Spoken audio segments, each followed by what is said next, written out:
Hey guys, thanks for whacking on that thumbnail. This weekend I saw American Ultra starring Jesse Eisenberg and Kristen Stewart. And guys, this is With the K review. I'm Victor, and you know what? I can honestly say this. I think Jeremy Jahns was correct. We need to just forget about Kristen Stewart being in the Twilight series because in this movie, she doesn't act like Bella. She doesn't do the Bella hair flick. I am saying this right now very seriously. I will never refer to her as Bella again. I was really authoritative with that. Good for me. With a K review! It's VIC? No, it's with a K.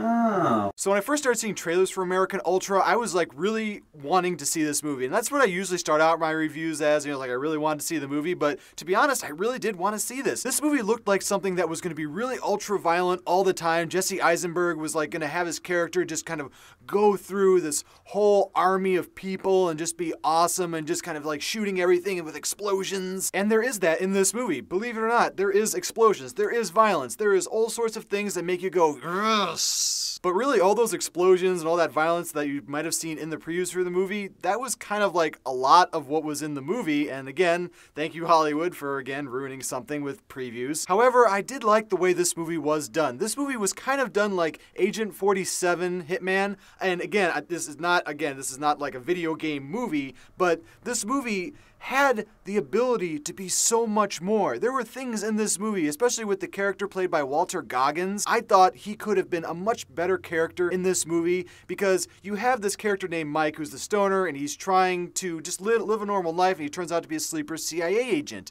And he's like really awesome. He's like the robotic ninja. And then you have Kristen Stewart in the movie playing his girlfriend, and to be honest, she was really kind of the best part of this movie. The one thing that I really wish would have happened in this movie is that the Jesse Eisenberg character would have had something better to fight against, because you have Topher Grace in the movie. He does a really good job, and like since that 70s show, he's been in like a ton of different stuff. I'll have a link of his stuff in below, but he's done just so many different types of movies, and I really wanted to see him do like a different role, and he kind of does the same role in this movie. And there's just so many different things in this movie that could have been so much better, and I did enjoy a lot of the violence. I enjoyed a lot of the humor in this movie, but the entire movie, when you're watching it, you just realize if they would have added another 30 minutes to this movie and had a lot more action scenes and just had a little better dialogue with some of the characters, this movie honestly could have been a really awesome sleeper hit for this summer. But I'm going to have to give American Ultra about a 3K, and it's going to be really strong and high 3K. And what I'm going to say is you guys need to go see this one in theaters for a matinee price only. However, if you just want to wait a little bit and just have this one come out on video, it would be really good too. Make sure you do rent it for $1, and when it comes out on streaming, make sure to light it up into the top 25. And yeah, as always, thanks guys for watching my review. I do appreciate all the viewers and subscribers I do have. Make sure to whack right here if you want to subscribe to my channel. Whack up there if you want to see any of my past reviews. Leave me a whacked out comment below and let me know what is your favorite Jesse Eisenberg movie and what is your favorite Kristen Stewart movie. I never saw them in that movie Skateline. Let me know if that's any good below. And yeah, never forget, if you don't like what you're watching, you can always turn it off. But thanks for coming back and seeing me.